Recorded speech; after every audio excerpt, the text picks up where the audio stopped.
মেয়েদের মন জয় করার বুদ্ধি জেনে রাখুন। অনেক পুরুষের জীবনে সাধনার বিষয় হচ্ছে নারী। ভালোবাসার নারীকে না পেয়ে আত্মহত্যা করেছেন অনেকে। কেউ বা নারীর প্রতি আসক্ত হয়ে সুন্দর জীবনটাকেই ধ্বংস করে দিয়েছেন। এমন অনেক ঘটনায় ঘটে দেখা যায়। কোনো পুরুষ সারাদিন প্রিয়তমার কথা ভেবে আবেগে বসে খাওয়া দাওয়া ছেড়ে দিয়েছেন, ভাবতে ভাবতে মাথার চুলসও পাকিয়ে ফেলেছেন। কিন্তু তারপরেও কি আপনার প্রিয়তমা আপনার কথা ভাবছে? একবার কি ভেবে দেখেছেন? এই সমস্যা নিয়ে এই জন্য একদল গবেষক এই নারীদের মন জয় করার জন্য 7টি উপায় খুঁজে বের করেছেন, যার মাধ্যমে একটি নারীর মন জয় করা সম্ভব। আমরা ধাপে ধাপে তা জানব। মন জয় করার প্রথম ধাপ। নাম্বার 1, ভালোবাসার প্রথম শর্ত।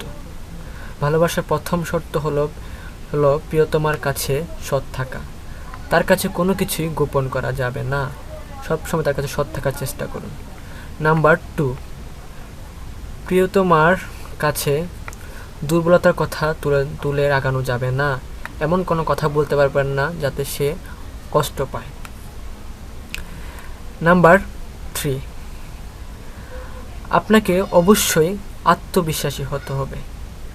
মেয়েরা আত্মবিশ্বাসী ব্যক্তিসম্পন্ন ছেলেদের পছন্দ করে থাকে। নাম্বার 4,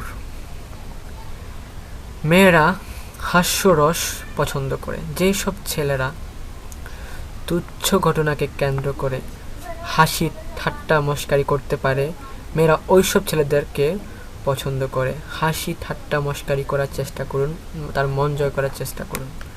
নাম্বার 5, প্রিয়তমার সঙ্গে কথা বলার সময় তার চোখের দিকে তাকিয়ে আবেগ প্রকাশ করে কথা বলার চেষ্টা করুন। এতে মেয়েরা খুশি হয়ে থাকে, আর এতে ভালোবাসাও সৃষ্টি হয় গবেষকদের মতে। তাই অবশ্যই কথা বলার সময় আবেগ প্রকাশ করুন। নাম্বার 6, আপনার মনের বেদনার পাহাড় জাগতে পারে, তাই বলে সবাইকে বলে কয়ে বেড়াবেন এমন নয়।